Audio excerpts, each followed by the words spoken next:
never seen a smile so big on my little Lord lady's face until I tell her I'm going fishing all weekend. Pack up all of my bacon, I make plans for 7:45, then I swing around, pick up my date for the weekend. Some reason she seems to please when I'm leaving. There's something I'm missing when I'm gone fishing. When I'm gone fishing. When I'm gone fishing.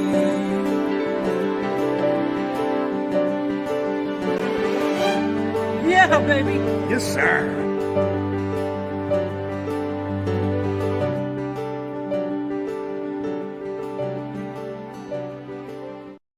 Yeah, baby, indeed. As we are counting down to the last couple of days before the big man makes his trek, we got a few big men tonight.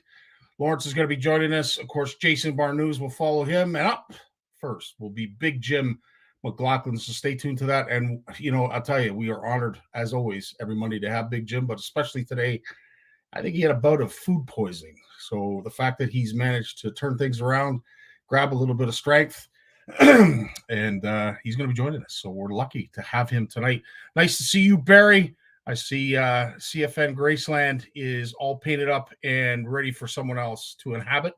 I know you folks are moving soon. I don't know exactly when and where you're going to be moving, but I know you've got the homestead all ready to go. Magical Monday, Steve, absolutely. And this backdrop behind me, courtesy of Steve Shaw. So if you have a profile pic or you're looking for a profile pic, download that pic. Steve would love to see that shared amongst all the CFN community and beyond. Manny, good to see you, dude. Love you, bud. Sally's in the house. Her face was completely white, face white as snow. And everywhere that Barry went, Sally was sure. No, I'm kidding. Lloyd, how you doing? Nice to see you. Tony's at the house. Nick G. Ed. Yeah, baby. Andrew William. Haven't seen you in a while, bud. Nice to see you. Hope you are getting ready for the holidays. Norm Heyman.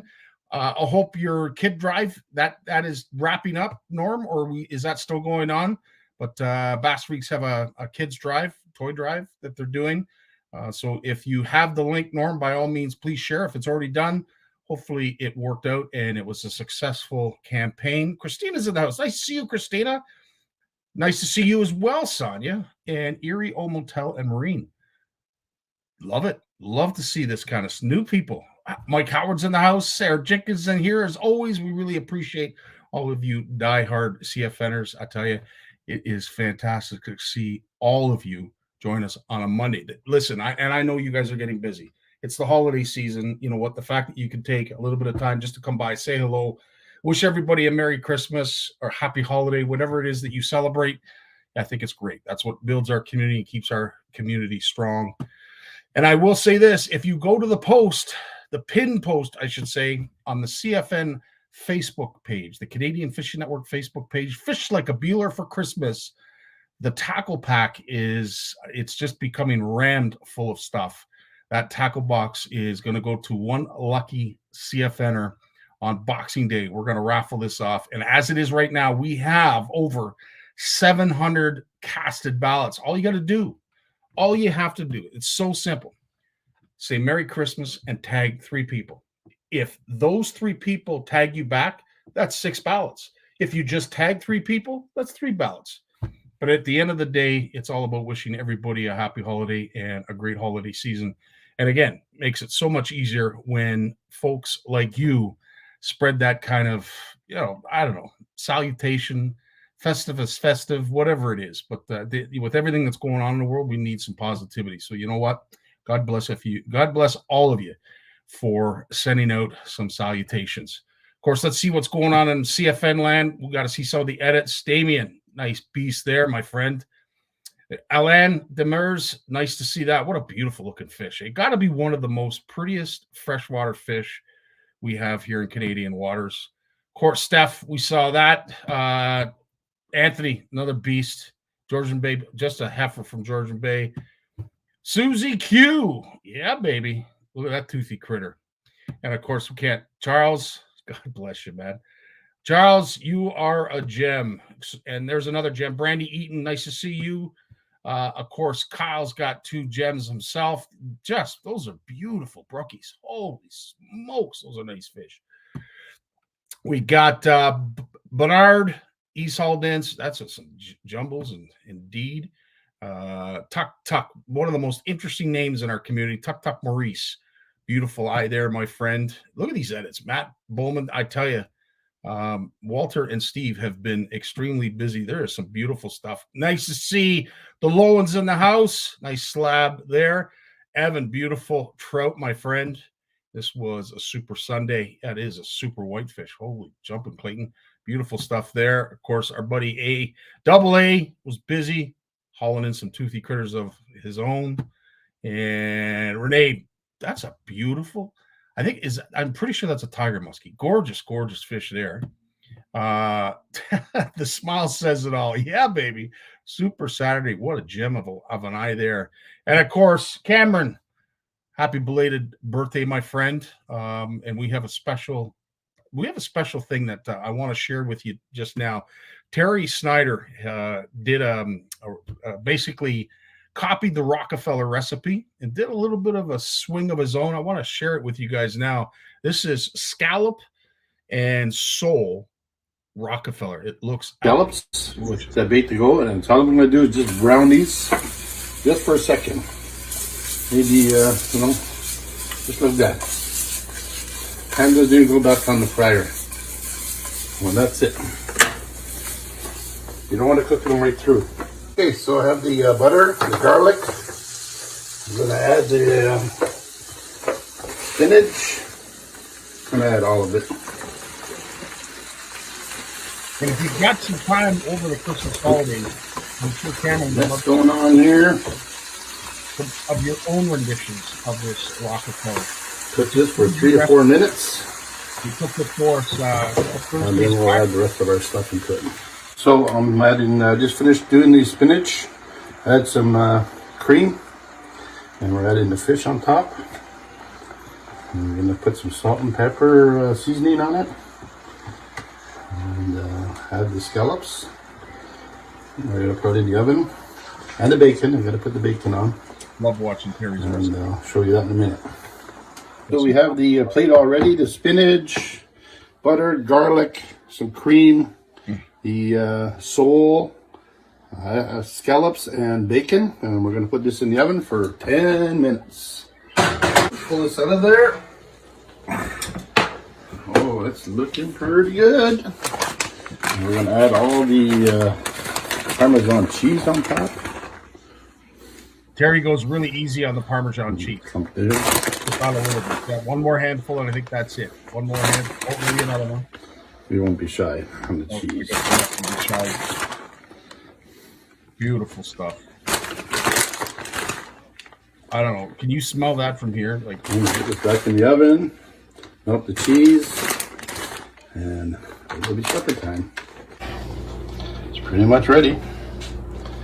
Let's get her on a plate. Have this plated.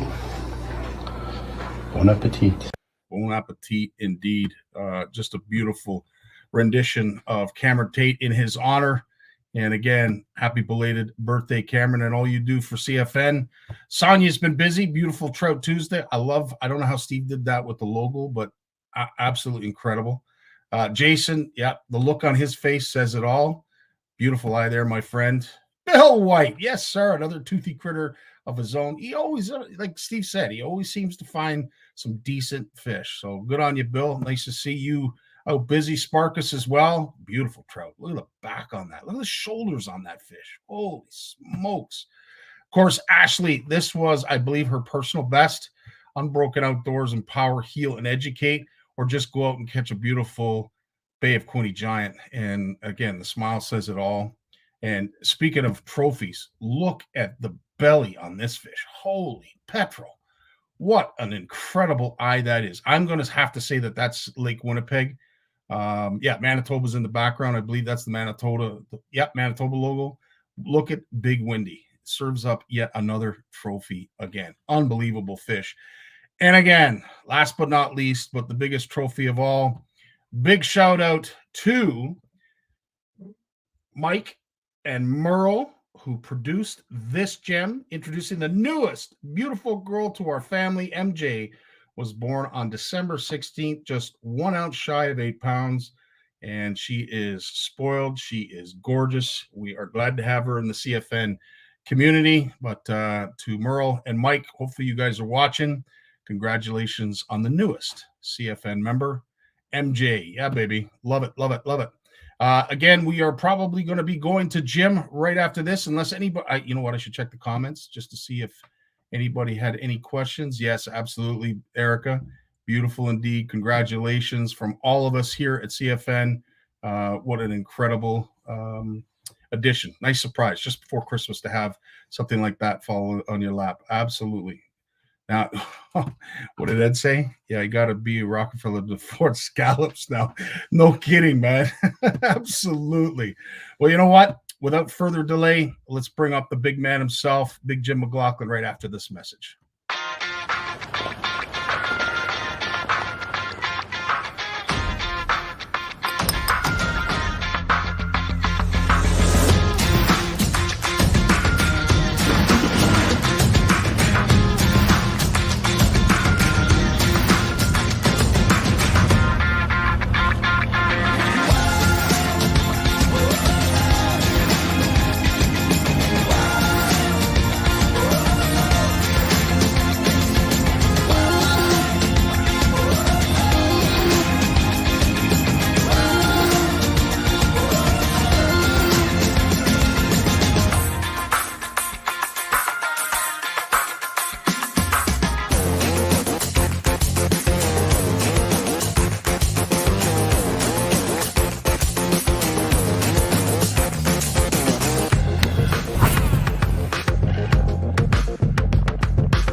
Big Jim in the house.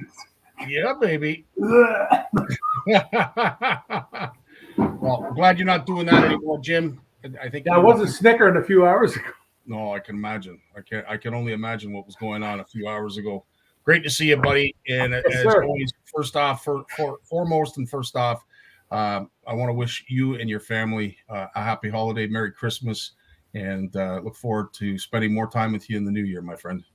Yeah, we got the stepson home here for a couple of weeks. He's going back on Boxing Day. He lives out west, and he'll be headed back home. And on Christmas Eve, we got Lindsay coming over with 4 grandkids. And nice. Then on the 29th, Jennifer's going to come down from up north with the other mob. Nice. So we don't have the privilege of having them all at once. No, I believe it. I already have the hammer for the Valium container on the wall. You don't break in case of emergency. Yeah. Yeah, nine grandkids can do that. Incredible. Jim, you started tonight and shared some really cool information in regards to a website, or I think it's a Facebook page. Is it not a Facebook page that? I think it's actually a website. It is a website, Deal or No Deal? Yeah. So it was really funny because I was talking to a buddy of mine about jerkbaits and stuff, and I said to him, I got some Megabass ones there that are, they're still in the box. They're brand new. I'm never going to use them. I'm like that. I don't fish tournaments anymore and like that. I'm totally loyal. Every fish I catch on a jackal or a Shimano lure. You know what I mean? Yep. Whenever it's possible. And you know that. So I sent him a picture of them, and he sends me back this thing from the website. And these are currently right now, they're going for $299 a piece. Guys will pay $299 for those. There's guys that have standing bids. They were limited colors. They'll never be made again, that type of thing. They only made like 2,500 of them or something. So I got $1,200 here. So Wow. Kind of cool. Merry Christmas. Holy I almost gave these to a guy about a year ago. unreal. And it's Yeah, just I sent him because a picture and I said, "Yeah, you remember the lures I was going to give you?" He goes, "Yeah, are you going to give them to me?" Because he'd be using them. I mean, he'd work them to death, eh? And Wow. I sent him the pictures. He says, "Are you serious?" I said, "How many do you have?" He says, "None. I've lost them all to pike."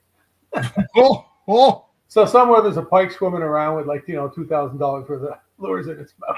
ouch. Ouch. But I'm probably going to sell a couple of them to Joey DiCenzo.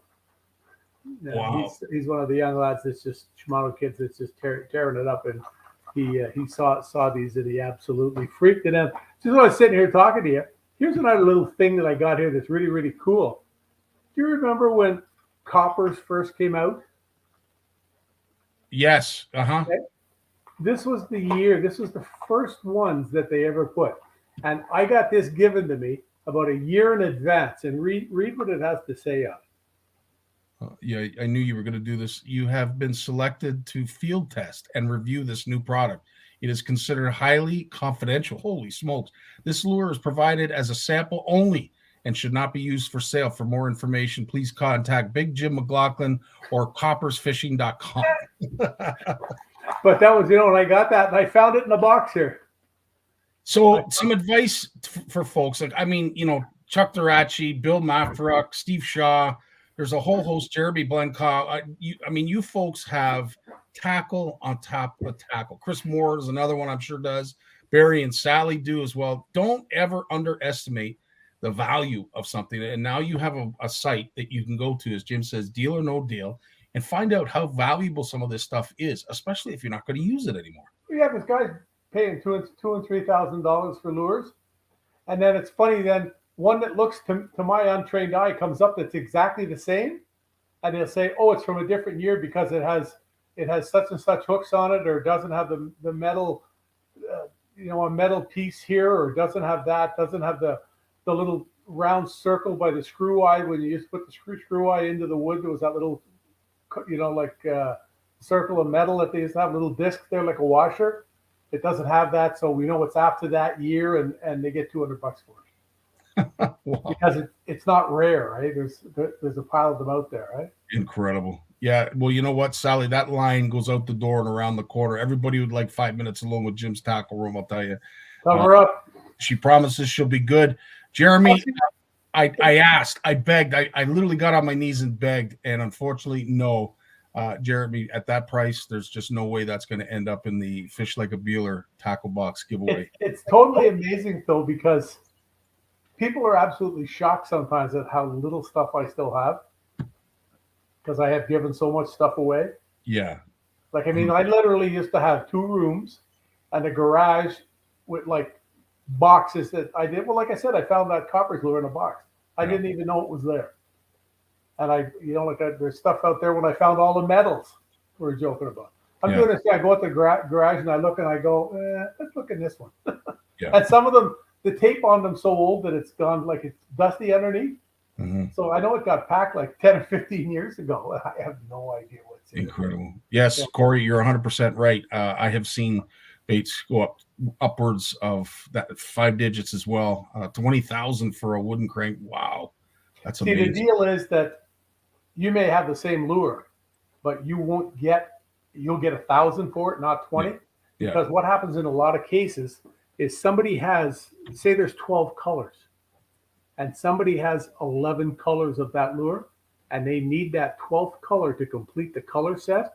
Then all of a sudden their collection of 12 becomes worth 30 grand instead of 15 or something. And this is why you'll see people the odd time pay. Yeah, that's the site right there. Yeah. Yeah. Awesome, Steve. A great share as always. Thanks, Steve. Working hard behind the scenes. Before we went live too, you had mentioned too, when it comes to ice fishing, the importance of line. And there's something that a lot of us may not think of when we're out on the hog water and how clear water gets. Yeah, Scotty, that's something that I've always noticed. And I mentioned to you when I moved here at first, I think it was the second year we were here, we went and fished out by the mouth of the bay here. And you got to be awful careful out there because that's the Rideau system draining at the point up there. There's a lot of water comes through there on some day. Well, you saw the little narrow spot you go through. That's the Rideau Lake system drains down to something like 25 feet wide. Incredible. Some of the big boats come down there, and you watch them. They'll hit the brakes, they'll back up and look at it and figure, geez, they're looking. Am I going the right way? Can I get through there? And you can, because it's like 20 feet deep. It's just a little, crevice in the earth where the rock went like this, boom, apart. That's why there's the two cliffs, and that's where the water goes.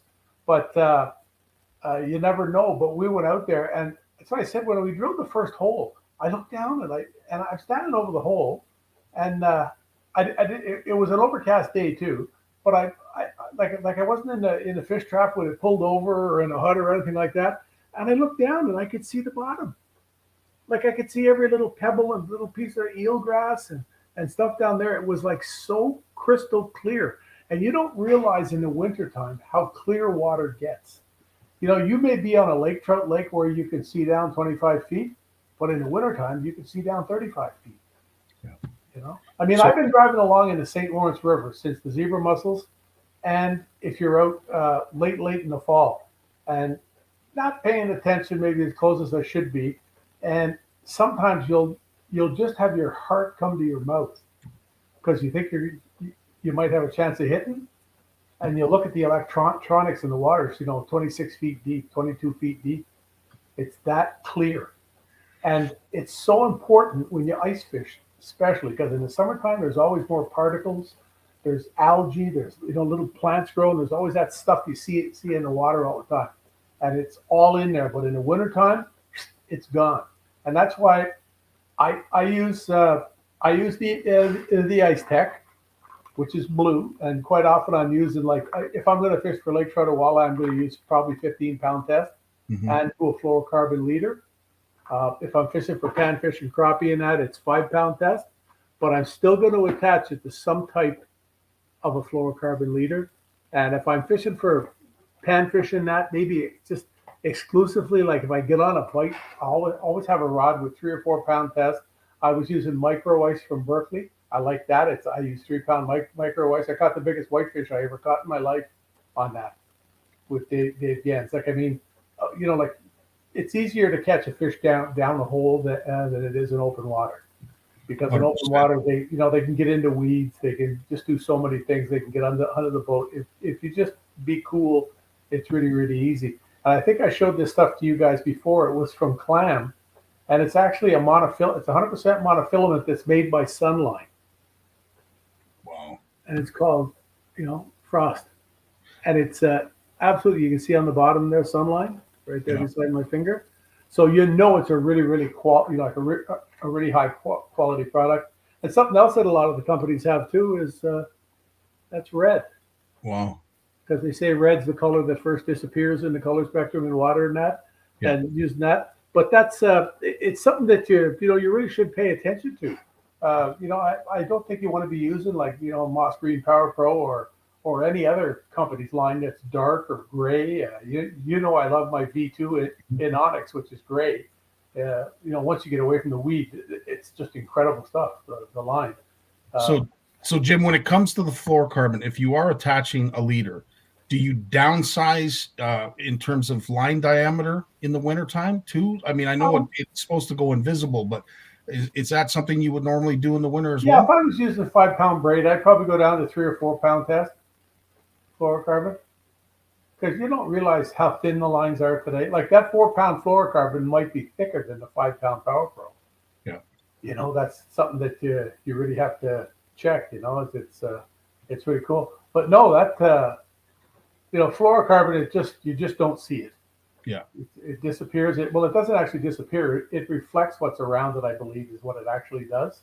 So this was going to be my next question. You have 100% fluorocarbon, and then you have coated fluorocarbon. Obviously, the 100% you would recommend over the coated. And what would be the difference, Jim? Do you have? Yeah, I'm not really up on the fluorocarbons. I use Sunline. It's to me, it's across the board. It's the best one out there. There's a lot of other fantastic ones out there because you see a lot of guys use them. but they're absolutely the quality on them is incredible.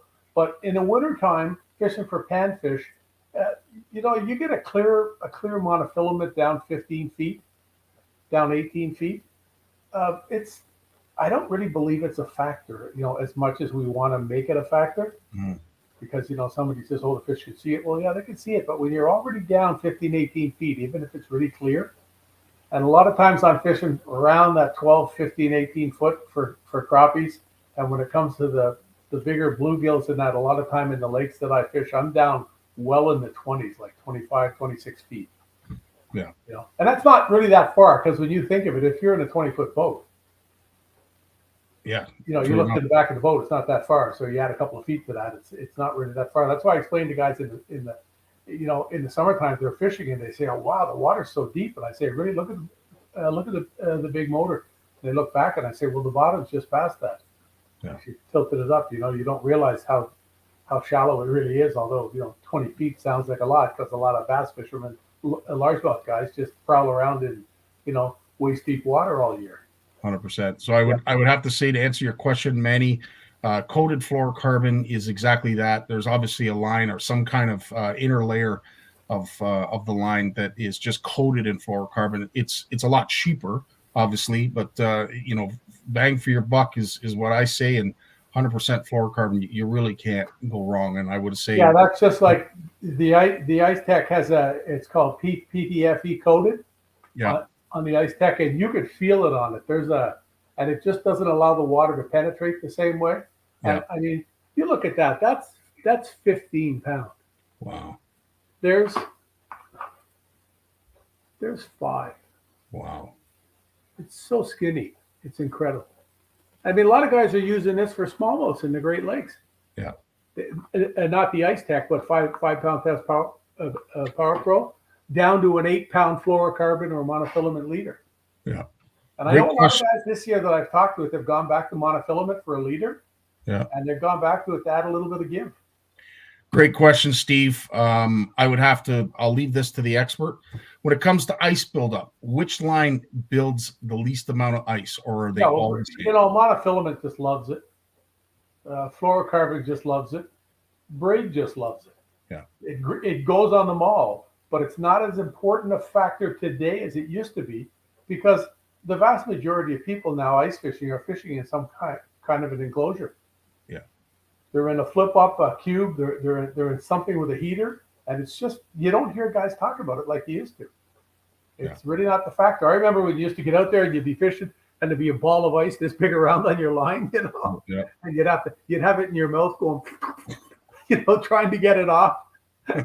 Who's been there? Absolutely. There'd be more slobber on your line, and it'd be all drooled down you by the end of the day. No, it's just it's amazing. Once again, how things have changed, how ice fishing has grown up.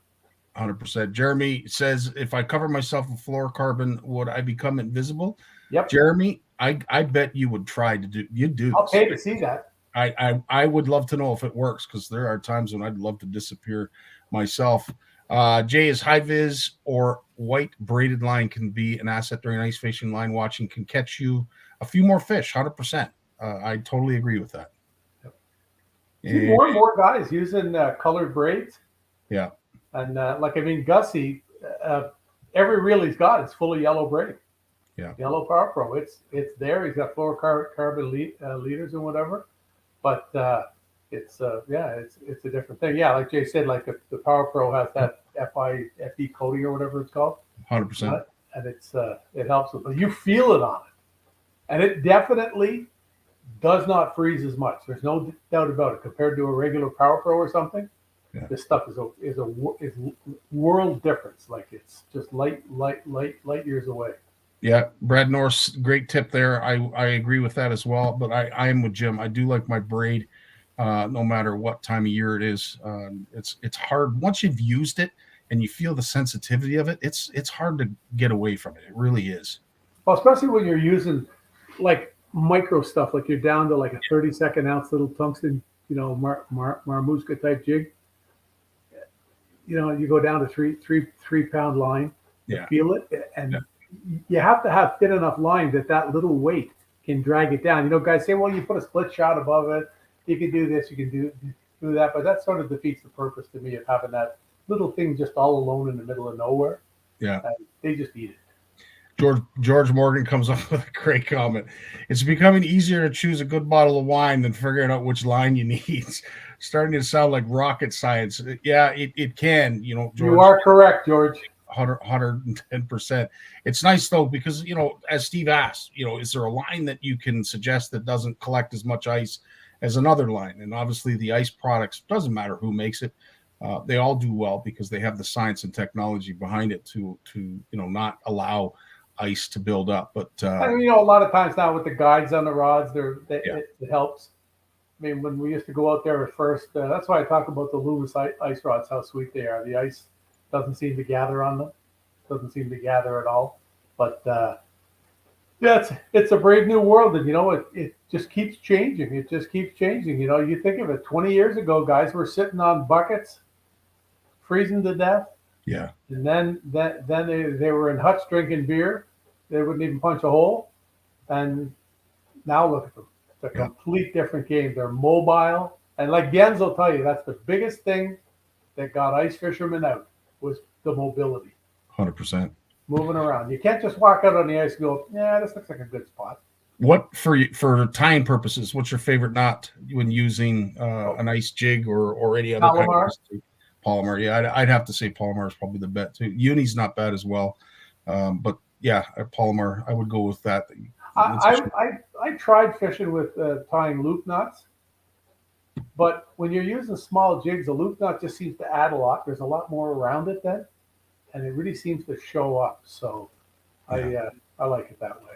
And then Jay, what's this? Some days it doesn't matter. Other days the wine at home after may be better. Yeah, I would have to agree with George. Well said, Jay. Well said.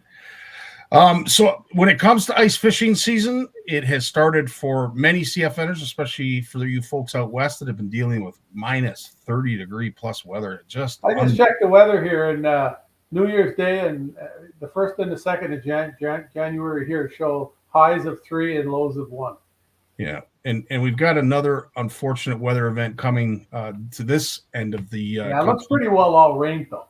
And that's what scares me, Jim, because we've seen some posts. We mentioned it before we went live. Folks out on ice, testing it in some ways, possibly the wrong way. You had mentioned, it doesn't matter if it's a foot deep or 3 feet deep. At the end of the day, there's no joy in falling through ice, stepping through ice. So jumping up and down and whatever is not the way. I think the big deal is going to come Friday night, Friday afternoon when it cools down.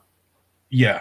Well, hope everything melts first. Okay, and this is the thing. I for one, and I'm sure a lot of other CFNers, including yourself, Jim, would prefer it to freeze first, then snow after. The highway here is, or the high here for Thursday is 11, or is it Friday? No, Friday's 11. Thursday's 5 or something. So if it goes up to 11, like we got a good bit of snow here. Yeah. But if it goes up to 11, it's going to melt all the laneways. The roadways are going to be clear again.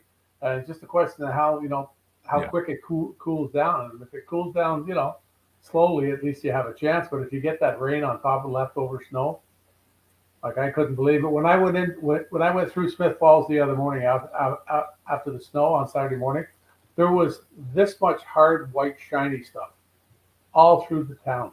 And as soon as you got back to the highway, it was just pavement. And in a lot of cases, it was dry. And it just that wet stuff, when you mix rain and wet snow, it just turns into a horror story. Well, you know what? Real quick, we'll do a show of hands. Christina can't wait for New Year's Day for brook trout to open. What is everyone else? Because I know all of you, most of you, are jonesing to get out on some hard water. I myself included. I'd say Mike Howard's the only one that may not be because he loves his steelhead. Sparkus is probably enjoying. Well, you saw that rainbow that we shared earlier. He's still enjoying the soft water steelhead season. So, what are we looking forward to? What are you hoping to get out? I know Jeremy's probably into his pike. Can't wait for his pike. Steve's waiting for panfish. But yeah, I'd say it's all through the gamut. But it has been such an incredible fall. On the eve of winter, I will say, just because we are going to get a hard freeze out this way. we are going to finally get into some hard water, some serious hard water. But what an eve of winter season it's been. Beautiful. Well, I think we're looking at, for like southern and eastern Ontario, I think we're looking at the middle of January. Yeah. Because I mean, with temperatures of, like highs of 2 and 3 and 0 and -2 and stuff like that at night, and that's for the next 2 weeks. It cools off here for a day or two, and then at Christmas there, and then it goes right back up the next week. So Wow. you need some of those 20 and 30 nights. Yes, we do. 100%. Like I say, there's nothing. I just looked before I came on here with you, and there's nothing there. Yeah. There's nothing. Great point. Jeanette is saying the Toronto Sportsman Show tickets go on sale today with a discount if you're looking for a stocking stuffer. That is a great stocking stuffer. Jim, as always, dude, our half hour absolutely flies by. I don't know where the time goes. But again, I can't thank you enough for joining us tonight with everything that you've been dealing with. And of course, whatever that I will say slight food poisoning that you got. I don't know what it was. I need to go buy a lottery ticket, and I never buy lottery tickets. Well, you certainly look thinner, Jim. I'm trying. You're as I said, you're a soldier. We thank you so much for doing this. Hopefully you'll join us on Boxing Day. If not, I totally understand. You'll be busy with your family. In the meantime, buddy, stay healthy, stay safe. We love you, bud. Merry Christmas, guys. All the best, dude. As always, just an absolute gem. And he had texted me earlier this morning, and he said, "Scotty, I don't know if I can make it. I've been vomiting. It's been coming out of all 3 holes." Anyway, needless to say, he persevered, and you would never have known. You would never have known. Anyway, up next is Lawrence after a word from our sponsor. When it comes to Canadian food, we've got your back with flavors like lemon pepper, beer batter, campfire barbecue, lemon pepper dill, garlic butter and chives, and crispy Cajun. We've got a mix for every meal. Whether you're serving East Coast shrimp, West Coast salmon, succulent walleye, chicken wings, or veggies, we've got you covered. Coat your food in outdoor flavors. Available online or at these fine retailers. Lawrence Gunther in the house. How you doing, Lawrence? Oh, you got no sound. Can you hear me? While Lawrence is messing with his mic again, I will draw your attention. If you have already put in and qualified, you will see a verified symbol on your post on our Fishmas. How's that? That's fantastic. Oh, sorry, man. Beautiful. Yeah. Nice to have you with us. So you have been busy, dude. And I have to say, Bill was nice enough to share what you are doing with your CFN lives. And again, we are joined by Lawrence Gunther from Lawrence Gunther Outdoors and Bluefish Radio. He comes on here every week to talk about fish news, things that we need to know, some updates, perhaps maybe some endangered fish. But the fact that he spends every Monday with us, we are truly honored. And now we are part of Bluefish Radio, the podcast, and the cross promotion that is being shared. Lawrence, we can't thank you enough. Well, thank you for having me. It's been almost 3 years, buddy. I think it was March of 2020. I started on this big merry-go-ride with you guys and been enjoying it. It's been flying by. I can't believe it. Well, and the element that you bring to our show with, of course, all the news. I mean, I think a lot of us probably skim Facebook, the internet, and we start to see some stuff that might pertain to our fisheries in our own backyard. We don't get to see the big picture sometimes. And of course, you enlighten us with that. And one thing that I can say, this is right up the alley. It's a great segue. 2-week meeting with over 150 countries ended up with an agreement. Let's go over the highlights in regards to what happened with that, and then we'll move on from there. So they're supposed to meet every year. Last time they met was in 2019. It was supposed to take place in 2020 in China. Didn't happen because of COVID. They met in Montreal, like 196 countries plus the EU all reached an agreement, and a whole bunch of things are going to happen by 2030, according to this agreement. And if you want, I'll go through the list here quick with you. Absolutely, dude. Okay, all by 2030. Here we go.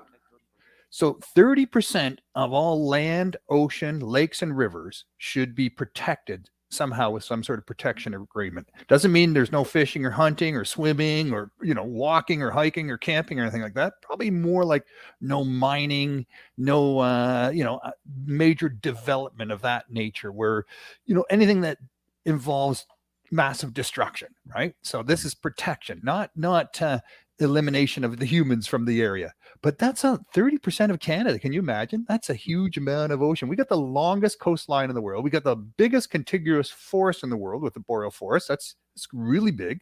And we've got the biggest freshwater watershed in the world right here, the Great Lakes. So three biggies plus all the rest of it.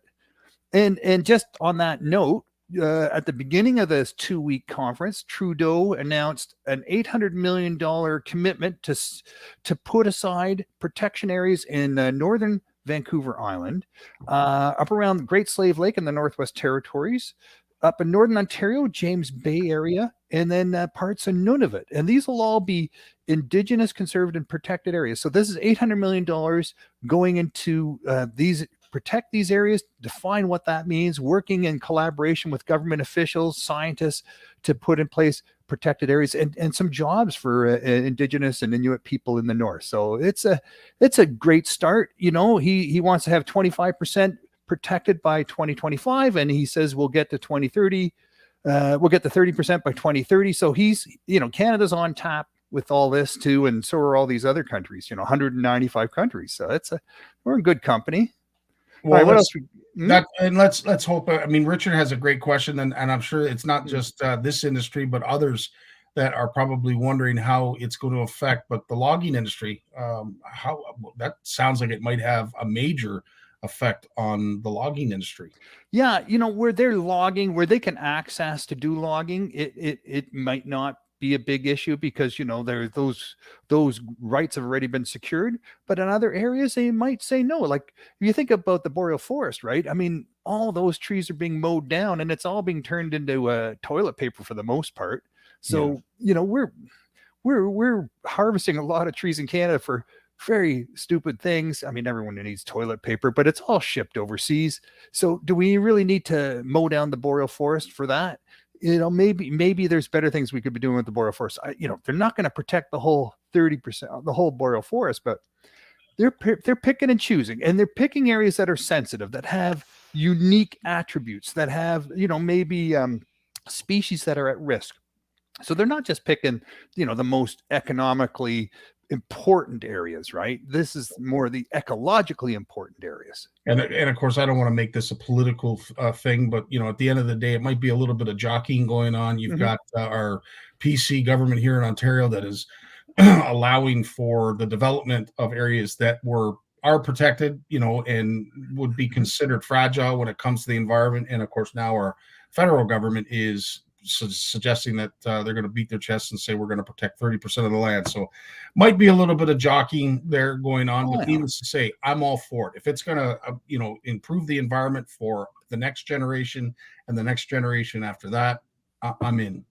Well, and all the governments, federal and provincial, Ontario and Ottawa, they're all lined up to get up into the northwest part of Ontario to, the Ring of Fire and get those exotic minerals out of there, the copper and the cobalt and all those metals that we need for solar panels and batteries and all that. That's all green lit. That's going ahead. Yeah. No one's going to draw a circle around that and say no-go zone. So here's some more things. So restore 30% of damaged ecozones, damaged ecological territory. 30% of the damaged area is going to be put back right again. So that's pretty cool, right? And I've heard this, especially when it comes to the tar sands, the oil sands out west. Yeah. They are going to do a lot of rehabilitation with that land. Because really, at the end of the day, once they're done mining, I don't want to even suggest what it is, but it's what I would consider useless land. But there is a concerted effort to improve that, and now you're saying it's going to go above and beyond even more. Yep. 30%. Anything that you can think of in terms of all these mines and forested areas, clear cut. Things have to be put back the way they were. So this is an interesting development, and it's not so much Canada.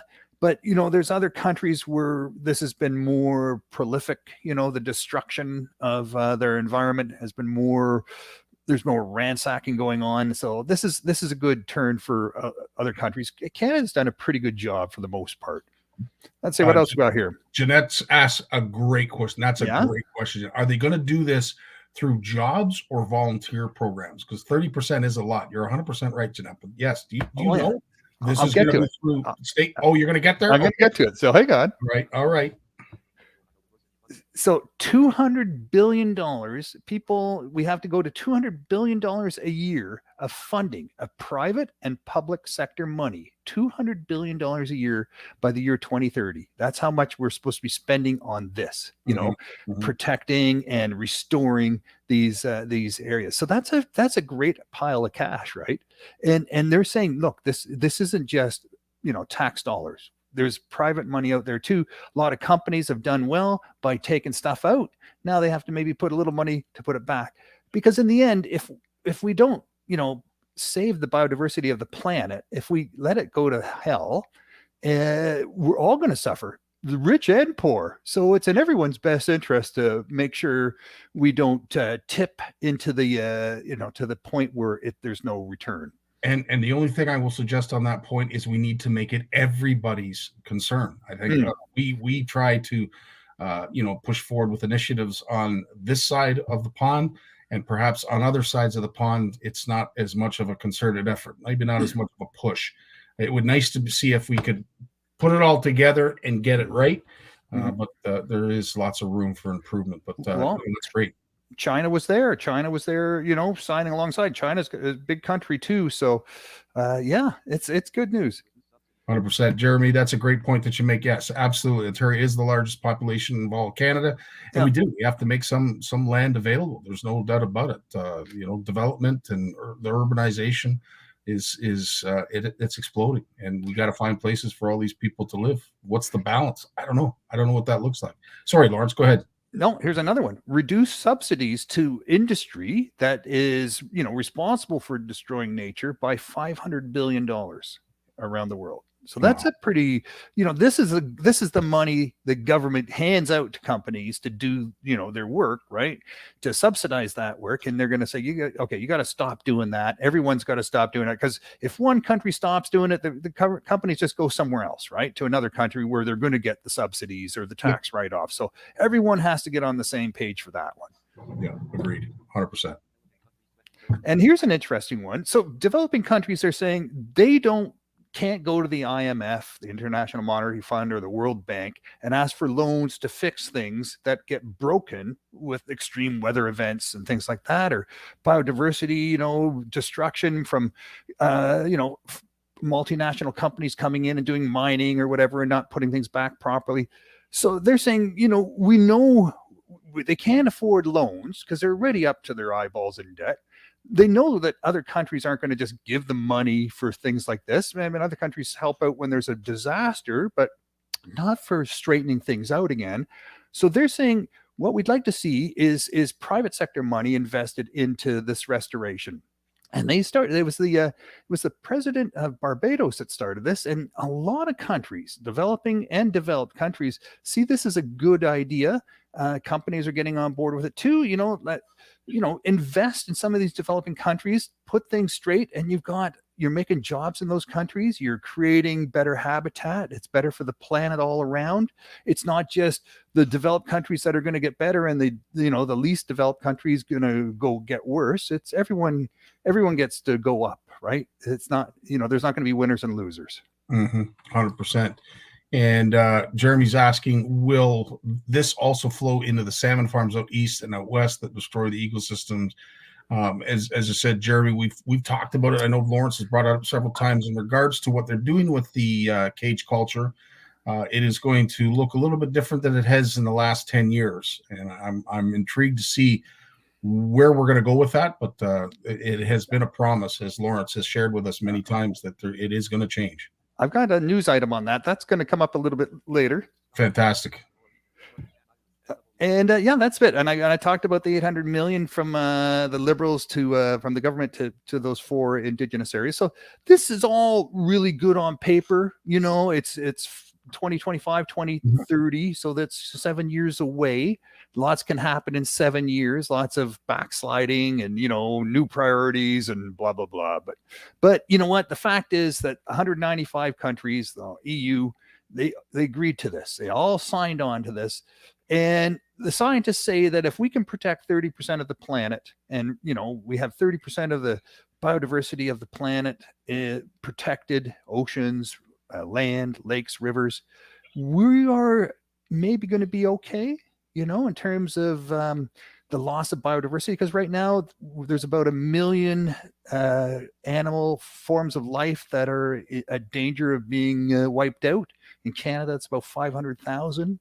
So yeah, we talked about that last week, right? So yeah, this is unprecedented. There's never been a loss of life forms ever in the existence of humanity. As long as humans have been walking around this earth, it's never been this bad before. So we got to turn it around a bit. Well, let's hope. Fingers crossed. Let's knock on wood. Something good in the new year and years to come. Should we get to some news? So I was going to say the one down thing that I noticed that you shared was Ottawa has abandoned endangered salmon and steelhead trout despite its biodiversity promises. Oh yeah, see that they're not going to let Ottawa get a big cake and celebrate this without some criticism being thrown at them, some pies being tossed, right? So more than 40 salmon populations have been assessed as endangered or threatened, but only one is legally protected under Canadian Species at Risk Act. On the West Coast. And this is, again, more reasons why we need to think hard and long about these open pen salmon farms and habitat rehabilitation, and overfishing by commercial fishers and some of the fishing techniques being used out there, putting an end to that. So yeah, there's some real heavy lifting that has to be done on the West Coast for sure. And we can't just say, look, we signed this document when this is all happening on the West Coast. I mean, I keep thinking about the cod fishery on the East Coast. We saw that go bye-bye. Yeah. And we don't want to see the salmon go the same way. No, we can't. It's hard to even fathom. I know we've talked about it before, but it's hard to even, take in and put into words. What do you mean the BC salmon fishery is in trouble? That's unimaginable. It is. And, the government, they promised $650 million last year to help turn that around. About $130 million is going to go towards buying back 1,300 commercial fishing licenses and help maybe those people that are, have been targeting salmon to maybe go fish for something else. If you still want to be a commercial fisher, maybe they can help you, fine tune your equipment, get you into another line, something more sustainable, right? And leave the salmon alone. So I'm interested to find out what they offered the king crab trawlers that we see, on Deadliest Catch and what have you that are out in the Bering Sea. Wonder what they offered them. Well, I don't know, but there's a court case up in Alaska now. There's a court up in Alaska that's just ruled that the commercial salmon fishery up in Alaska has to take a pause because they're catching way too many Chinook salmon that are important to the rest of the ecosystem along the west coast of Canada, the United States. So they're telling them, back off, you guys. You're catching way too many than you should be. Yeah. There's people coming and the pressure is building, and it's hopefully we're gonna start turning the corner on this. At the end of the day, as long as we are educated, I mean, it's easy to fly off the handle and just point your finger at government. That's easy, but to get informed, and again, Lawrence, I can't thank you enough for doing that for us, because there's some issues here that not a lot of us know a lot about. So thanks, and please continue. Yeah, well, I'm learning as we go too, right? I mean, a lot of the stuff, you read the articles, you read the research papers, you go, wow. And that's one thing I try to do in the Bluefish News. And at some point, someone's going to slap my wrists on this. You're supposed to put the link up with a headline and a little teaser line, right? And then everyone has to link and read the article. I like to go into some of these articles and pull some of the more important stuff out and put it in the Bluefish News. So it's right there. And you know, you don't have to go read the 3,000 word scientific report. You know, some of the highlights I just pull out, maybe do a little summary for you. So yeah, every 2 weeks, check it out. The Bluefish News on bluefishcanada.ca. It's there. We just had a new issue come out today. It should be live tomorrow on the website if it's not already up. But let's jump into the news, buddy. Absolutely. Let's do it. Oh, yeah. Hang on. Oh, here's some good news. So Dollar Dog, the International Fly Fishing Film Festival, has brought the movie Dollar Dog. It's going to be part of the film festival. This is a golden retriever in Cape Breton, Nova Scotia. And it is a dog fishing guide. Like, I like dog guides, but I tell you, if my dog guide could be a fishing guide too, man, I've got to talk to the people that own this dog, right? Okay, how? What? So Ella lives with a fishing guide couple, and that's what they do for a living. But Ella, you know, watches what they do, and she's got these pools figured out. So she heads out in the morning and she walks along the shore of the pool of the Marguerite River, and she watches the people fish, and then she points out the fish where they're lying. Guys, I guess dogs can maybe see better through the glare of the surface of the river. I'm not sure, but she can see the salmon lying in the river, and she points at them with her nose, and people cast, and voila, they catch fish. So people love this dog. I've got to see this. I have to see this. Dollar Dog is the film. Dollar Dog. Yeah. Holy smoke. Golden Retriever mix. I gotta see this. That's fantastic. And Steve's just shared the link, www.flyfilmfest.com. I can't wait to see this. That's incredible. I'm gonna send my dog out there and have him trained. You know, like, he can guide me around, but man, if he can do that too. But you know what? I've had guide dogs on the boat where they've fished with me so long, they watch my lure. They watch my lure come back, and when I get a follower like a muskie or a pike, I know it because they get really excited. And for sure, they're always looking. And when the drag goes on the reel, boom, they're up. You know, if they're lying down, as soon as they hear that the drag go on the reel, they jump up and they're looking over the side of the boat. What is it? You know, oh yeah, they totally get tuned into it. But you don't see them pointing their nose at where the fish are. Like, I gotta see this. This is so cool. I can't wait to see this. Yeah, I think it's amazing. Ella is her name. Ella, wow, Ella the Great. Holy smokes. Dollar Dog. Can't wait. www.flyfilmfest.com. Yeah. So here's some interesting news. So the Department of Fisheries and Oceans and National Oceanic and Atmospheric Administration, along with the American Atlantic Salmon Fishing Federation, they have gone up to Greenland and they have tagged over 200 salmon. Now listen to this.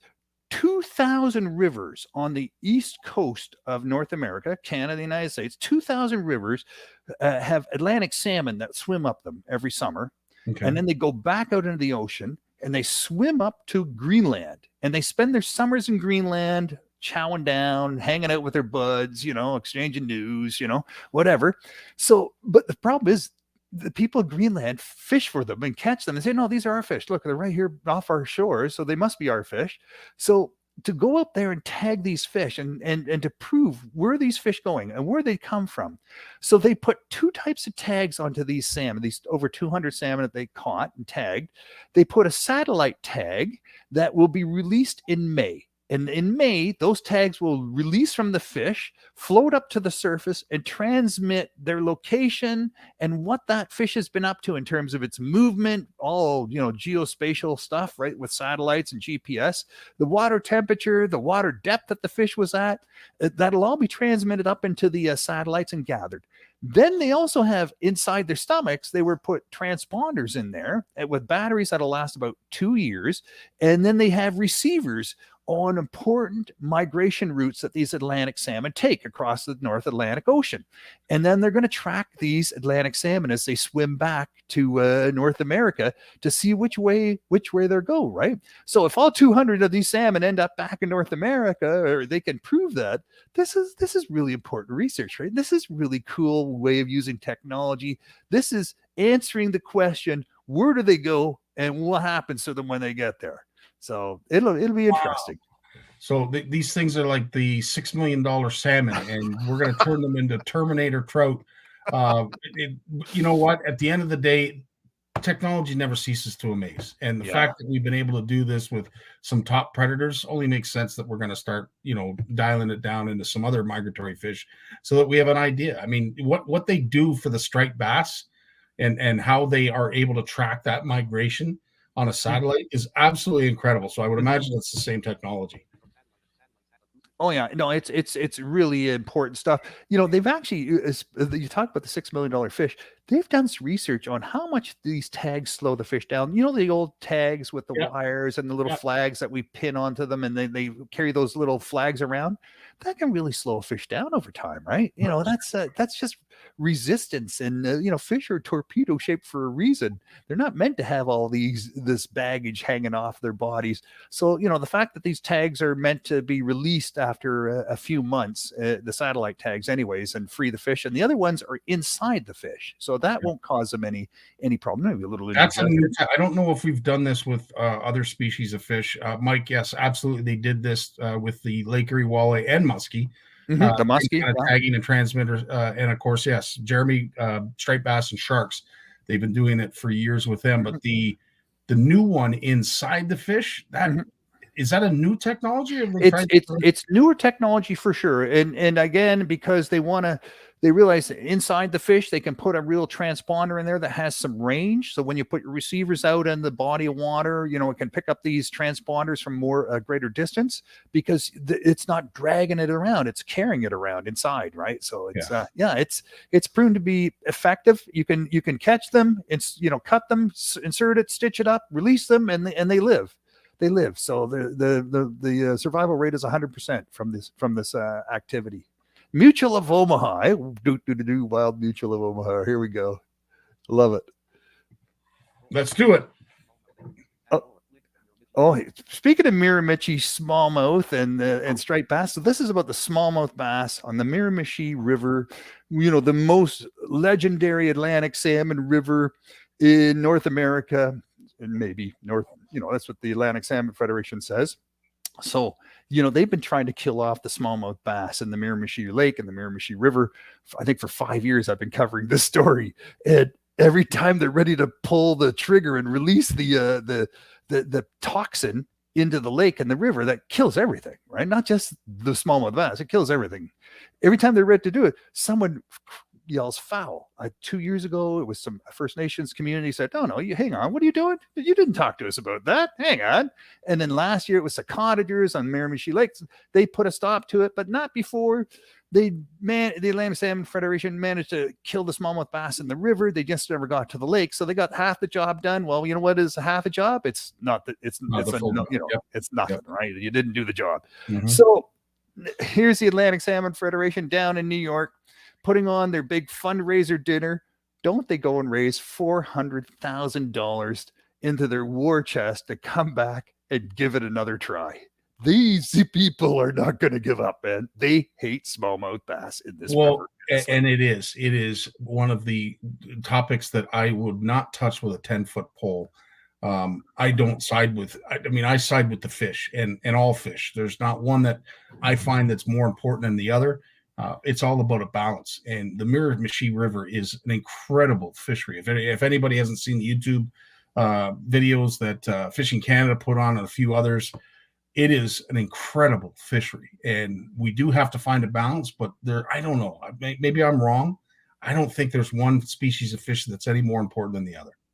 We spend $20 million a year putting lampricide in the rivers to knock back the lamprey population in the Great Lakes by 90% so that the native fish species have a chance to survive. But can you compare lamprey with a smallmouth bass? And really, are you really going to get all the smallmouth bass, or do you have to keep doing this every 5 years, kill everything off? When the Atlantic salmon aren't at home, you go in, dump the poison in, kill everything. So when the Atlantic salmon come back, they've got nothing to worry about. I don't know. Who did the research on this anyways? But it's done. But on a river, I don't know. Yeah. Yeah, I don't know. It's a tough one. I again don't want to have anything to do with it. And of course, there have been all kinds of videos that have they've gone viral. Where they're doing this and they're caught red-handed. And again, like you said, I don't know who's doing the science. To me, it's just an agenda that somebody's trying to push for one species over another. Are we going to find resolve? Probably not, because people's opinions are just too strong. And when you said that 400,000 raised like that for Atlantic salmon, and during a dinner, an evening of fundraising, 400K. That's serious cash.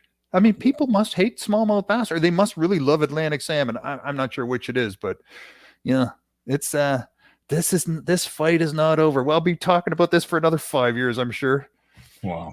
We got time for one more, Lawrence. Oh, okay, here we go. Speaking of fish and eating good fish, so the Mediterranean used to be chock-a-block full of fish, right? Before the Suez Canal went in and all these invasive species moved in and turned everything upside down.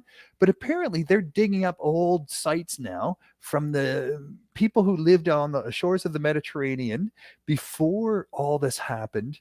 And, you find sites where they're sacrificing goats and sheep and things like that. And they're eating that, but very seldom. Like this is more of a religious celebratory kind of feast. Whereas the salmon, they're eating the fish and out in the Mediterranean, eating it every day. And it was just part of their daily diet, everyday diet. And it just part of their life, just eating fish every day. That was their main source of protein. And they're realizing now how big of a role eating fish played in the Mediterranean population for thousands and thousands and thousands of years. Fish played that big role. And you wonder, maybe that's in our DNA too. Maybe that's why we love fishing so much. Maybe we have some of that Mediterranean DNA in us too. Well, at the end of the day, I think that's one of the hotly discussed topics is if we cut back on fishing, commercial fishing, raising fish, how are we going to supplement protein in our diet? I mean, at the end of the day, whether you're a vegetarian, pescatarian, or you like meat, we have to have a certain amount of everything in our diet, including protein. And it's not to say you can't get it elsewhere, but if you limit yourself as a pescatarian or a vegetarian, or you maybe are a meat eater, what are your options if fish are taken out of the equation and we have to cut down on the amount of fish that we consume? We're gonna have to fill a pretty big void, because I'm sure, Lawrence, you're like me. You eat fish at least once a week, if not more. Oh man, I eat a lot of herring and mackerel, and in the cans. That's a lot. I have a lot of that for lunch. I just find, I'm not eating big fish. These are fish that can be sustainably harvested, and they pack it in these cans with these different sauces, paprika and tomato and mustard. Yeah. It's fantastic. It's just a great lunch, and good for you too, apparently. 100%. I used to love, I still do, the sardines, as you said, in the tomato sauce, or it's like a lemon pepper. Fantastic. Yeah. Three times a year for Ed.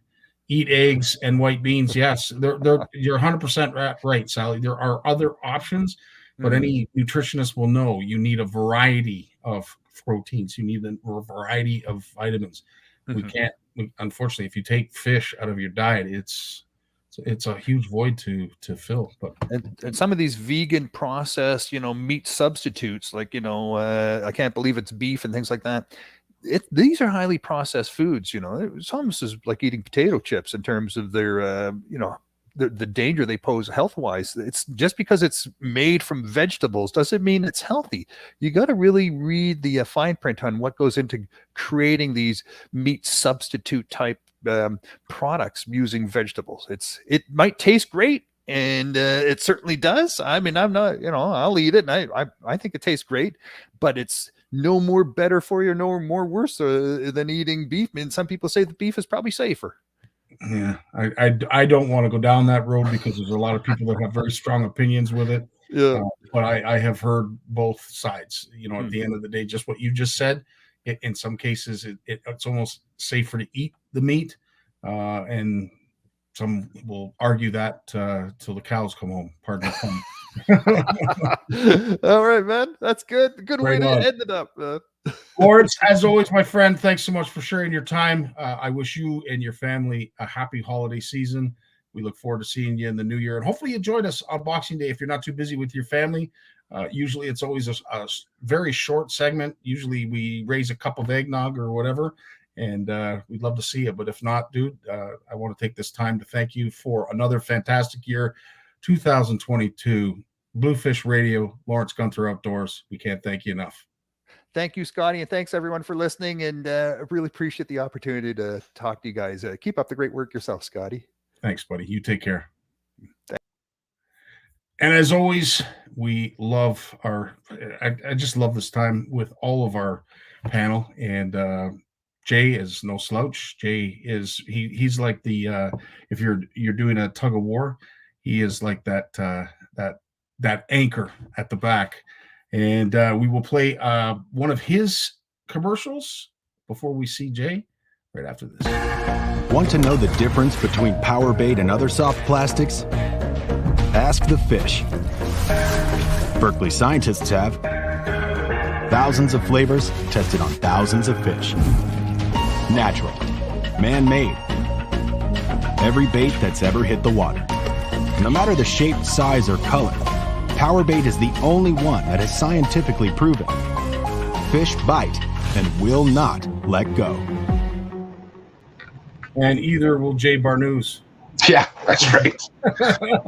That's right, buddy. How's it going? Dude, it's another fun-filled Monday. I can't believe, where did 2022 go? I know. It's really flown by. Listening to Lawrence talk about how long we've been doing this show as a threesome is going on 3 years. And it's in March sometime when that happened. I'm pretty sure I have it in my calendar, actually. So it's gone by fast, buddy. You were the final piece of the puzzle. Of course, Jim with all the stories, and of course, I mean, a vast knowledge of fishing that we get to hear. And again, I've said it before, I'll say it again. I love when you guys are doing your presentations at the various shows, and you're up on the tank, you're doing whatever. We get to do this with you every Monday, and it makes me smile because, as I said, you were that final coup de grace that allowed us to get exposed to an element, bring a guy like George Morgan to us, who has a vast knowledge of fishing and what goes on behind the scenes. Without it, dude, we'd be bare naked. So again, we thank you for spending as much time as you have, and another year we look forward to in 2023. And hey, man, whatever the three of us talk about here, it's the same content you're going to get at a seminar, but you're going to get maybe a little more information here. Because sometimes I think I don't do a lot of preparation for the show. I do a couple things. There's some things I get in advance, but to be honest, I like watching the conversation develop. As the last person to go on the show, I kind of just roll with the punches, and I kind of allow the topic to form in my head. You know what I mean? It's funny you say that, because there's been several times. Tonight would not be a perfect example of it, but there are segments or discussion points that Lawrence and maybe even Jim and I get into where, I mentally make a note, because I'm like, Jay's going to want to talk about that, or he's going to have a different angle, or perhaps wants to weigh in. But you're 100% right. Being that anchor, as I said, of our team, you certainly bring a perspective that the first two touch on, and maybe open the door for further discussion. So again. Well, dude, I have to open with, and this hasn't been discussed yet, but I know, it was mentioned, you guys. It's ice safety, man, and I'm going to harp on it. This is my favorite ice safety video that I've seen in years, and it really explains how to use an ice chisel properly, which is a tool that I'll admit I was not the biggest user of. Mm-hmm. There's a quote in the description of this. So it's from the group Target Walleye. Yep. So there's a quote in the description of the video that stuck with me for a while since this video came out. And it's like, stop using your ice chisel as a walking stick. Yes. Okay. So in this video, I'm going to post in the chat, everyone who is unsure about ice thickness with a chisel, we talk about spuds. I'm talking about chisels, the same thing. But they really need to go check out that video. I'm not sure what angler is in the video, to be honest, but he really truly explains understanding when you hit the ice with your chisel, with your strength. Everyone's different. You need to know how much ice are you getting through with each thud of the chisel. It could be, and if ice is black ice or white ice, it could be different too. But essentially, with an ice chisel, with a good whack, if you don't go through, this is kind of my thought on it too. First whack, don't go through. If I pull it out and I can see water coming up, just bubbling up, because the chisel tip is angled. Okay, if I see water bubbling up, I know on the way I swing it, it's about 3 inches. So I'm at about 2.5 inches. I got to back up. Okay, now if I hit it twice and don't go through, it's smooth sailing. But it doesn't mean that I stop checking. I keep checking, because ice can change no matter where you are, and so especially in, we talk about Bay of Quinte all the time as a very, but this is the time of year, and we see it, the pictures of anglers fishing on chiseled out holes that, like, dude, I spent a lot of time on the hard water, and I look and I'm like, it's barely the brim of my hat thick. Yeah. And they're sitting on it. Right. So, but I highly recommend using the chisel. And I'm going to give everyone a tip, actually. And I noticed this the other day. I use a 2-piece Eskimo chisel, and they're not the easiest to find. Well, I like a 2-piece chisel because it can go in my sled, take it apart, packs down really small. And then it gives me no excuse not to bring it. I bring the ice chisel with me a lot. Canadian Tire has a great ice chisel. I have no association with them. It's a 2-piece Woods. It's like $60. And I just did some searches this evening, and pretty much every Canadian Tire I would visit has 1 or 2 in stock right now. So if you don't have an ice chisel yet and you didn't ask Santa for one, go ask. Just tell Santa you're going to go pick one up. Honestly, it's the best gift you'll get yourself. And Jay, you're probably like most folks that have a lot of experience with the hard water, that first swing, you know, like I don't know what it is, but if it bounced back a certain way, you hear a certain reverberating sound, you just know that with that first smack, sometimes you know it's thick, and it's thick enough.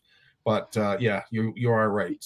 Too many of us. Ed's right on his comment. It can change hourly too. You got to look at the weather and what's happening with the weather. Wind can impact ice thickness. Believe it or not, even a lake that's frozen over solid, the action of the wind, heavy wind blowing over the surface, can get the ice moving in like a wave.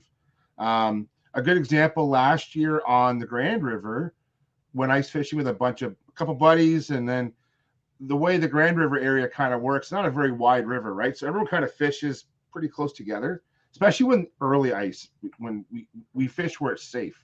Mm-hmm. Well, I remember this one day very well, Scotty, and I was in my hut. My buddy was beside me. I brought my one-man trap out that day.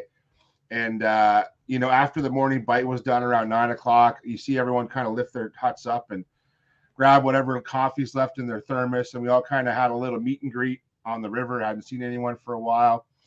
But, dude, there was this patch of snow in the middle of the river, like right in the center. That was probably, I don't know, half an acre in size, maybe a third of an acre in size. No one walked over that snow because we were scared that snow, and it wasn't very thick, but it was insulating what little ice we had. We had about 5 inches where we were. Mm-hmm. Sure enough, man, the evening bite guys come out, 3:00. The second Congo line works their way out from the access point. And these 3 guys, he's using his chisel as a walking stick, like he's kind of swinging but not trying hard enough. He got to the edge of that snowpack and he swung. His chisel went through and it kept going. He didn't have the strap around his wrist. And it went through like without even, like, it was like hot knife through butter. Boom, gone. And we were like, I was laughing with my buddy, not that he lost his chisel, but all of us who are maybe a little more experienced out there, we didn't even talk about the snow, but no one walked through the snow. We were in these 3 individuals. I don't know their experience level, but boy, they just walked up there nonchalantly. And I'm glad he had a chisel, though. Thank God he had a chisel. He might have just stepped in that hole himself. So that chisel saved his life that day. 100%. Jeremy brings up a good tip, the 2-3 step rule. On the third step, you hammer down. Yeah. It is a great thing. And the other thing too, when it comes to an ice chisel that a lot of folks don't think of, if you do happen to fall through the ice. It creates a means of getting out of the hole where you can straddle over top of the break and use it as a means to get out. But it's a vital tool, just as important as the picks that Jim always wears around his neck and shares with us each week. But great advice. If you have a boat or a kayak and you have one of those buoyant heaving lines, it should be in your sled for ice fishing.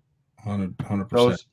Those lines to throw, like if you go through, it's not going to help you, but you need to know where it is in your sled. And during early ice or late ice, I keep it handy. And whoever I'm with, I tell them. I actually bring an orange.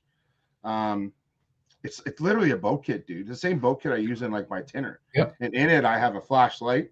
Yep. And a buoyant heaving line. And I usually carry in ice season, I carry my cleats in there too if I'm not wearing them.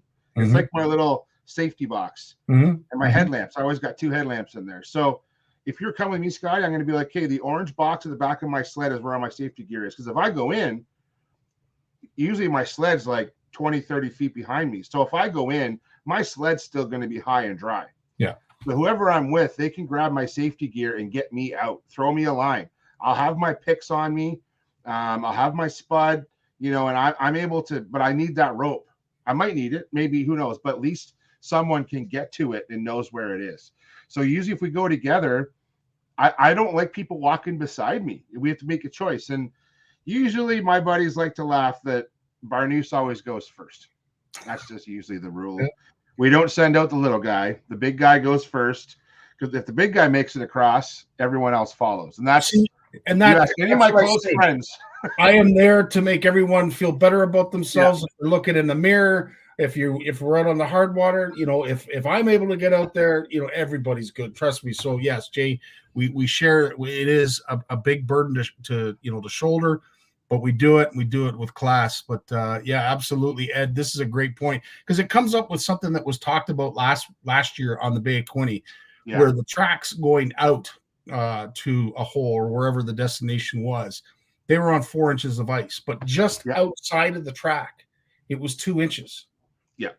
And it's amazing. Bay of Quinte is one of those bodies of water that you can never be 100% sure. And as he says, fished on 6 inches of ice one time all day, and then packing up, he went through less than 10 feet from where he was fishing. Even last year at the Grand River, so a lot of us fish out of Fishmasters, Steve Hardcastle's place. He does a great setup there. If you are in that area, especially, and you want to fish there regularly, it's private launch. You pay a membership fee for the winter, $75, which people think's a lot of money. But to be honest, if you look at the price of parking in some places, $75 for 3 months, at least 2 months of ice fishing. And if I go once or twice a week, it's worth it. Yeah. And he checks the ice. That's one thing too. I love working with outfitters that I can't go check the ice every day. So having trustworthy outfitters and make sure you not only call the outfitters for ice conditions, but you also reciprocate the favor by going out sometimes with them and paying for a charter. Anyways, at Steve's last year, somebody went through like right off the trail. Like there's the trail where we were all Congo lining off, and it was kind of nice to see everyone getting off at the same time. Yeah. But this one individual, now I wasn't there that night. This was the night before I was there. And this angler is a very experienced angler, knows that area really well, knows the risk. I want to say he deviated 6 or 10 feet, much like Ed's example, off the path. And in he went, but he was prepared. He was actually quite close to shore, and guys got him out safely, but you need to be ready. For sure. And one thing too that I know you profess about, it is a must, especially when you're out on really big water. Yeah. And really, it doesn't matter what water, because all water can kill you. But when you're out in that shifting water, when it comes to winds, currents, and everything else, I can't imagine being on the Bay of Quinte without a float suit. Yeah, I'm the same way. Like I have my striker ice suit, but I still have my floater suit, Scotty, and I won't part with it. I have no connections with Mustang. I have no connections with Striker. I love my Striker suit. I hear it's got flotation technology in it, which I believe it does, and I believe it is a good thing to have. And once ice is safe, I love using it. Gives me peace of mind. I'm going to the Bay of Quinte, I'm wearing the floater suit. More buoyancy, I believe more buoyancy. And yeah, that's what I'm doing on the Bay of Quinte. Trevor's got a floater suit as well. That's what we do. No question. And you prefer the one piece, right? You're not into the bibs and I do prefer the one piece suit. I think the one piece is better, but it's only gonna okay. So the one piece suit helps keep heat inside better. Mhm. But dude, when the water temperature is close to zero, which that's what it is, you really only have minutes. And so a one piece versus two piece could be a difference of a few minutes. Yeah. You need to get out of that water. Once you're in the water, the cold water starts to suck the heat out of your body, even though it might be minus 15 on the surface of the ice and 0 degrees in the water. And some people will think, well, the water is warmer than the air. It's actually pulling the heat out of your body. And then what's happening is you need to get out. You need to get in a dry place as quick as possible and get your clothes off. If you're going to be out fishing in winter conditions, you need to make sure you got a spare change of clothes too. Please bring a spare change of clothes. Throw them in the truck, throw them in the van, wherever you got. Bring them with you so that if you have to get off the ice and you need to get to a dry place, you have a spare change of clothes. Really, really important. I just bring like a pair of like pajama bottoms and a hoodie and a pair of wool socks. Something I can really quickly change into that I have. And if I have to have it. And I've had people like, dude, not a lot of people wear the same size I wear. I've had people wear my stuff because they've got not fallen through, but they got a wet boot, or I've given them socks to wear. Like, it's really good just to have that stuff in the vehicle when you're traveling. Nothing like having a dry pair of pants and a dry shirt, especially when you're out hopping around like you do. Yeah. You put on quite a sweat, and I can't imagine having to drive home, soaking wet in your own sweat from a hard day of hard water fishing. That is the drawback with the floater suit, is they do not breathe.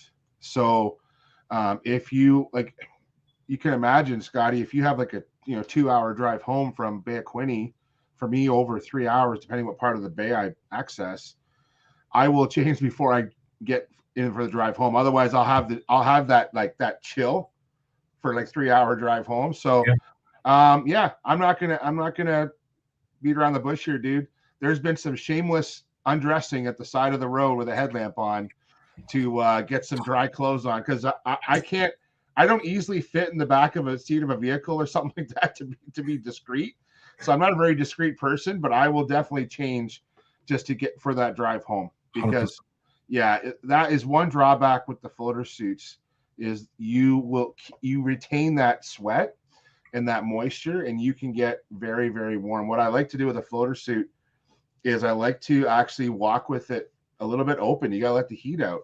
I usually keep my ball cap in my pocket with my toque, and once I start walking, I replace the toque with the ball cap. Even on the coldest days, I need to vent that heat out of that floater suit as quick as possible.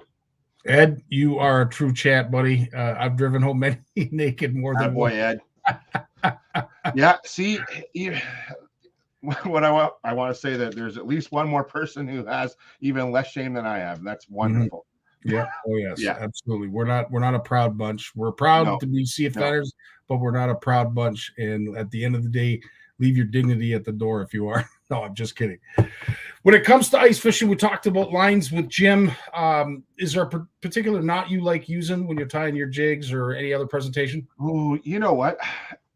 When I'm fishing for panfish, I'll actually show you like what I like to use. So there's only 3 lines that I use, and it's each one has a purpose. So probably my everyday line is for mono is 3-pound micro ice. Yeah. Okay.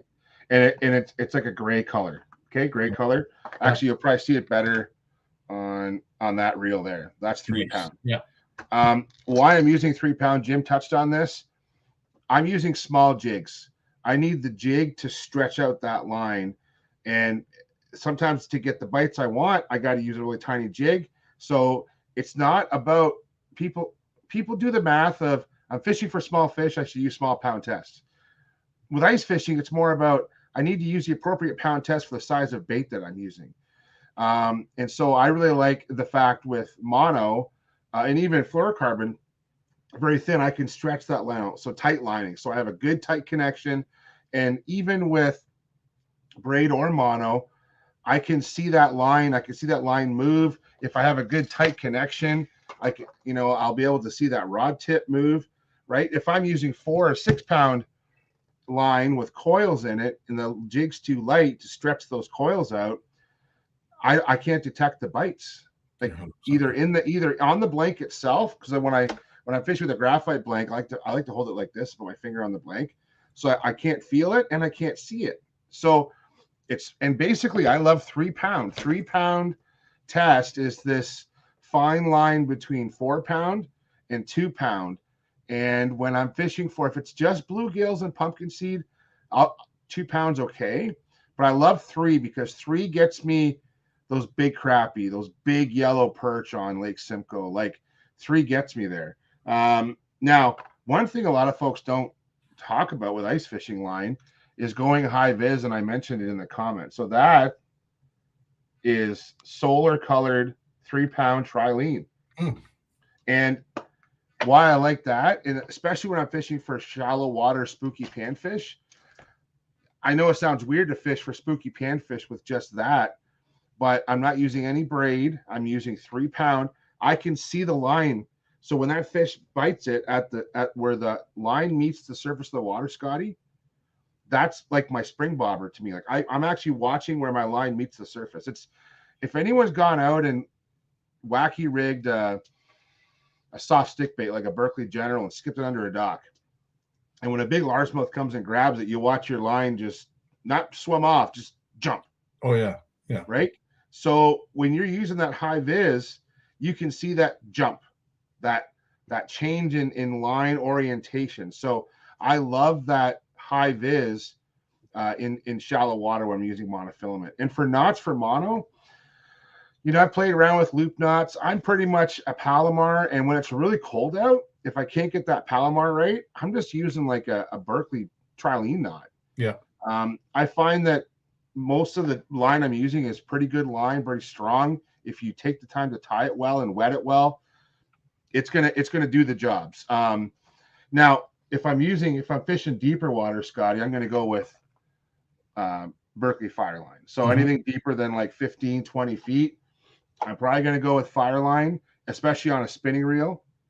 But we talked about fluorocarbon, and I love fluorocarbon. And so, but on my inline reels, I don't use fluorocarbon on my spinning reels. I fish way too much. I got to change the line too often. It gets too coily. But what's great about fluorocarbon on an inline reel is you don't get the twist, but it also, because it's denser than mono, it sinks. Okay. Oh, and tip to everybody, I've seen some Berkeley fluorocarbon on sale. I actually sent Jim a message a few days ago. Check Canadian Tire.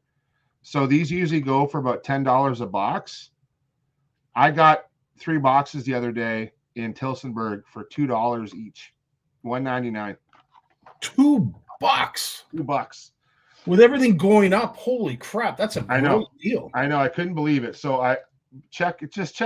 Stay on top of the flyers and stuff. And I was randomly in Canadian Tire. I had to get some work gloves for Trevor for his new job. And I'm in there, and I gotta walk through the fishing section. That's what you do. And on with a clearance sticker, $1.99 fluorocarbon. I checked the website. Some stores had it on clearance, but the average price was basically half price. So I think it was $8.99 or $9.99, and it was basically half price. Wow. That would have been last week, I think. So yeah, definitely check Canadian Tire. And there's some great Canadian tires out there, man, in the world. Like around here, they're not as good for fishing stuff, but I know up around like Aurelia, Lindsay, Peterborough, there's some great Canadian tires. So definitely check those out. Jeremy says, so we need to send Jason our shopping this week and find us all the great deals. Oh, Jeremy, I don't know how I find these things. Like I'm in Canadian Tire texting Jim because I know he loves like that Berkeley monofilament and fluorocarbon 3 pound. I've done some parking lot drop-offs to Jim. Here's the stuff, man. You want the stuff? I got the stuff. So, and 3 pound, and that's all I use, guys. That's honestly all I have here on my desk is 3 pound monofilament and 3 pound fluorocarbon. That's my favorite. Todd, great comment. $2. Was there actually line on the spool? Yeah, 50 yards. I checked. I did the walk through the section. I saw it like a drive by, and I'm like, whoa, back up. What clearance? Yeah. And I'm like, I flipped the tag, and I got so paranoid. I even read the SKU number like on the sticker on the, you know what I mean, on the post. Yeah. Like I'm like, there's no way it's $199. So Todd, that was in Tillsonburg. Todd lives down the road from me. So Todd, if you next time you're in Tillsonburg, moral of the story is always go through your fishing section at Canadian Tire. If you need something, they usually got it. So Steve brings up an interesting point too. Why not Trilene Transoptic mono instead of high vis? If you're fishing outside a hut, the line of the water will be yellowish. The line underwater will be clear. So Steve, that's a good point. Why I don't use it is these Berkley ice lines are formulated for ice. So the Transoptic monofilament, I've played around with Berkley Trilene monofilament, like just good old 4-pound test in the wintertime, and it doesn't have the same properties. Also, a lot of those brands, a lot of those, I guess, SKUs of Berkley line don't have that 3-pounder. Even 4-pound is hard to find. So you're talking 6 or 8. And when you're ice fishing, 6 or 8 pound mono, like I can land big lake trout on that. Like that is strong stuff. So yeah, so Transoptic, good idea, totally worth it. But you're probably going to be hard pressed to find Transoptic in less than 4 pound. It's probably going to be 6 or 8 pound test. And for monofilament, if I need a heavier line, I'm going to go to braid with a fluoro leader. So, and typically for me, if I'm fishing panfish, it's usually 4-pound fire line, and for like Bay of Quinte walleyes, like 10-pound fire line with an 8-pound fluorocarbon leader, 8-pound, and check your line diameters. I've stressed this a lot. 8-pound fluorocarbon from one company is a lot thicker than another company. So I know Berkley fluorocarbon runs on the thicker side. So 8-pound is like 10-pound of I believe 8-pound fluorocarbon from Berkley is the same thickness as 10-pound fluorocarbon from Seaguar. Same diameter.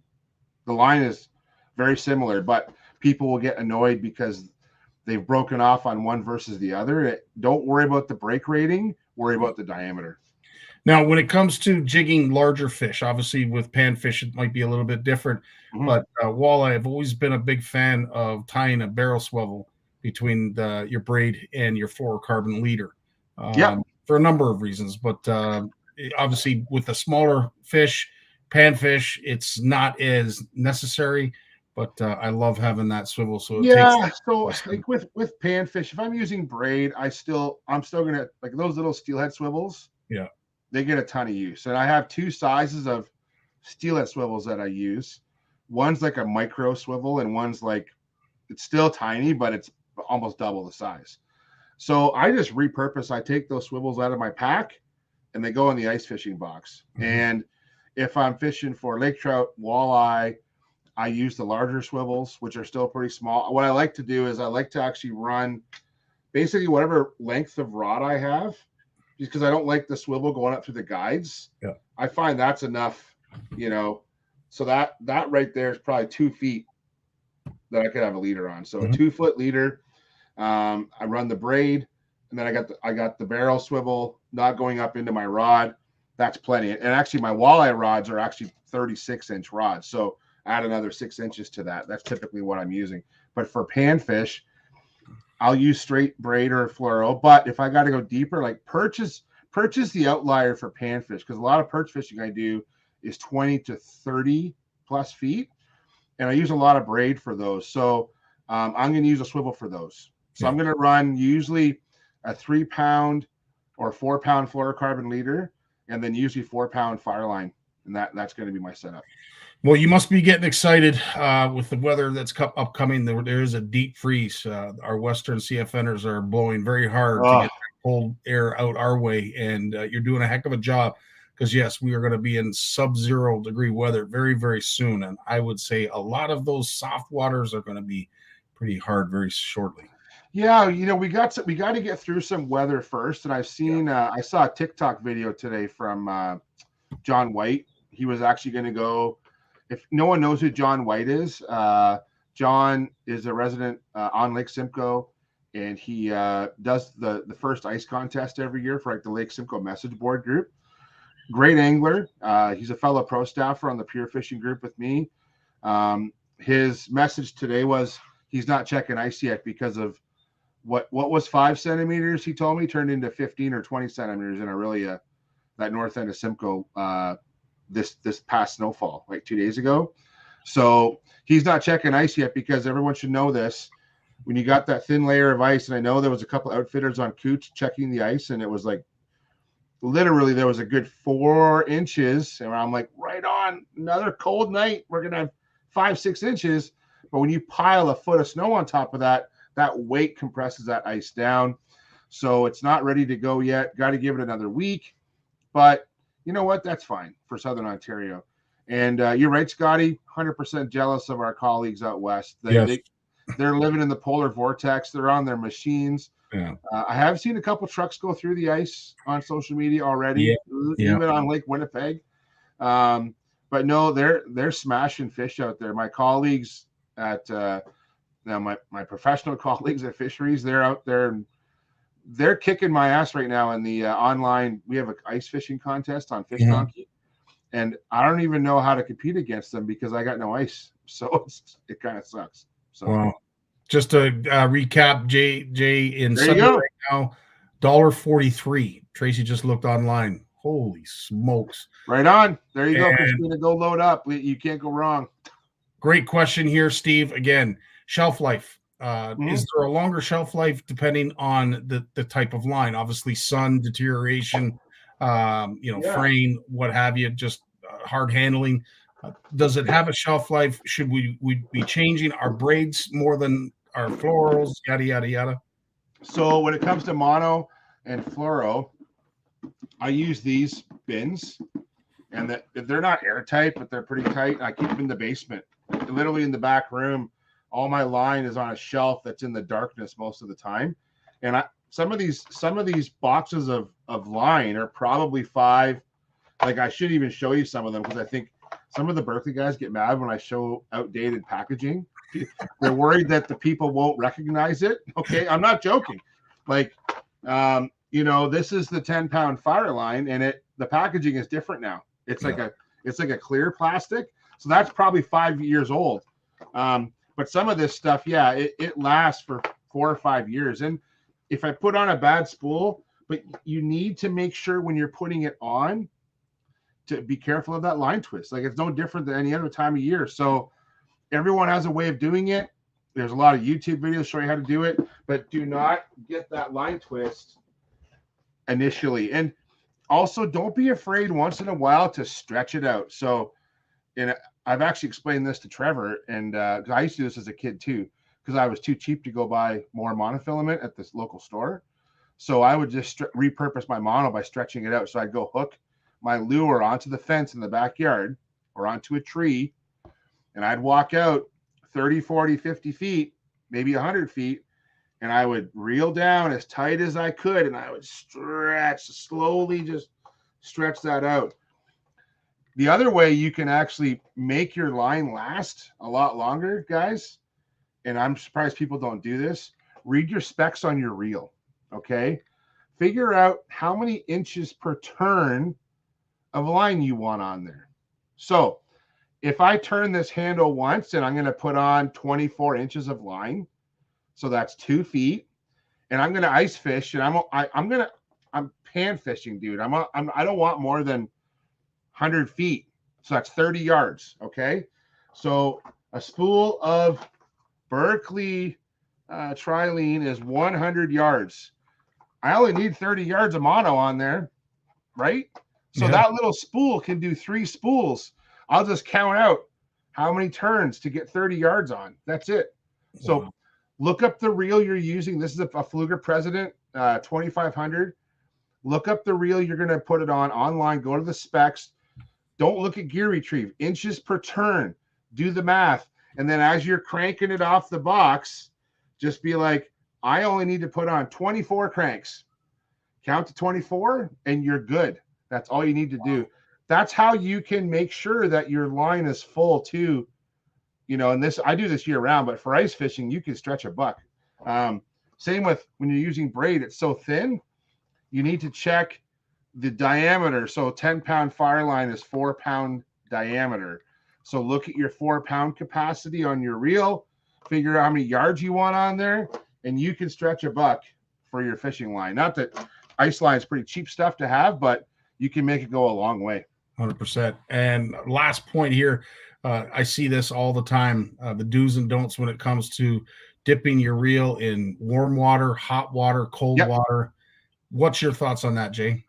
It's great. So that's a great tips on you. So you're going to take your spool off, and once your line's on there, now when you're putting it on off the spool, you want to make sure, so you want to actually, it's hard to say this, most spools, I'm reeling it off this way.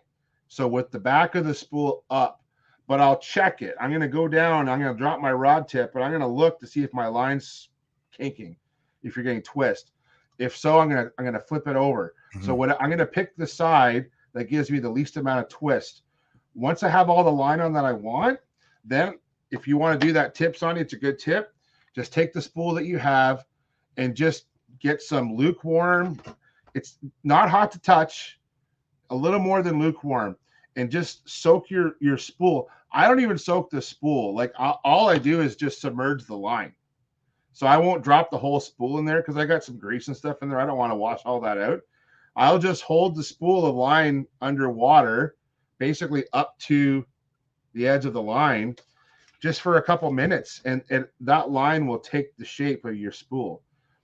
But that little twist technique I talked about, and Scotty, you were nodding your head because you know what I'm talking about. 100%. Take that line and stretch it out. And when you're ice fishing, if you're only fishing in 30 feet that day, just stretch out 30 feet. Go hook your ice jig onto the corner of your ice shelter on the corner of your Smitty sled. Walk 30 feet, stretch that monofilament out, stretch that fluorocarbon out. You're good to go. You are honestly good to go again. You've gotten rid of a lot of that line twist just by doing that motion. Great tips as always, Jay. Well, again, the half hour just flies by, and this year has flown by.